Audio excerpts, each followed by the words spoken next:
जय हिंद, जय महाराष्ट्र। आपण पाहत आहात न्यूज एनी टाइम। पाहूया महत्त्वाची बातमी। जळगाव जिल्ह्यातील रावेर शहरात पत्रकारांची महत्त्वाची बैठक संपन्न। बातम्यांबाबत नव्या नियमावलीला सर्वांचा दुजोरा।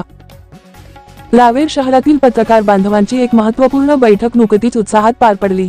पत्रकारितेतील विविध अडचणी, अनधिकृत व्यक्तींचा हस्तक्षेप आणि बातमी लेखनातील पारदर्शकतेसंदर्भात चर्चा करत सर्वानुमते नव्या नियमावलीची घोषणा करण्यात आली। या ऐतिहासिक निर्णयाला सर्व उपस्थित पत्रकारांनी एकमुखी पाठिंबा दिला। या बैठकीदरम्यान अनेक मुद्द्यांवर मंथन करण्यात आले। पत्रकारांना वारंवार भेडसावणाऱ्या अडचणी जसे की बातमीत नाव न आल्याने काही व्यक्तींचा रोष, तसेच तोतया पत्रकारांची वाढती संख्याबाबत चिंता व्यक्त करण्यात आली। या पार्श्वभूमीवर काही ठोस निर्णय घेणे अत्यावश्यक असल्याची भावना व्यक्त झाली आणि त्यावर सर्वसहमतीने नियमावली ठरवण्यात आली। बातम्यांबाबत ठरलेली महत्त्वाची नियमावली पुढीलप्रमाणे: तोतया पत्रकारांवर कारवाई, अशा व्यक्तींवर आळा घालण्यासाठी जिल्हाधिकारी व पोलीस अधीक्षक यांना निवेदन देण्यात येणार।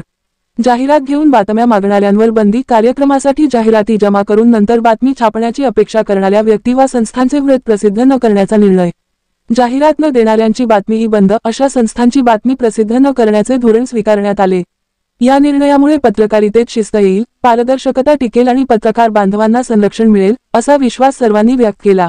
या बैठकीसला पत्रकार दीपक नगरे, देवलाल पाटील, दिलीप वैद्य सर, कृष्णा पाटील, चंद्रकांत विचवे, शकील शेख, सुनील चौधरी, शालिक महाजन, शामशेर खान, राजेंद्र अटकाळे, वासू नरवाडे, जयंत भागवत आदी पत्रकार उपस्थित होते।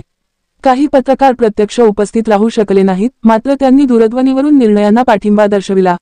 ही बैठक रावेरच्या पत्रकार क्षेत्रात एक नवा टप्पा ठरेल, अशी अपेक्षा व्यक्त होत आहे। पत्रकारांच्या एकजुटीमुळे नव्या नियमावलीची अंमलबजावणी प्रभावीपणे होईल, असा विश्वास व्यक्त करण्यात आला। न्यूज एनी टाइम साठी रावेर तालुका प्रतिनिधी जमील शेख यांची रिपोर्ट।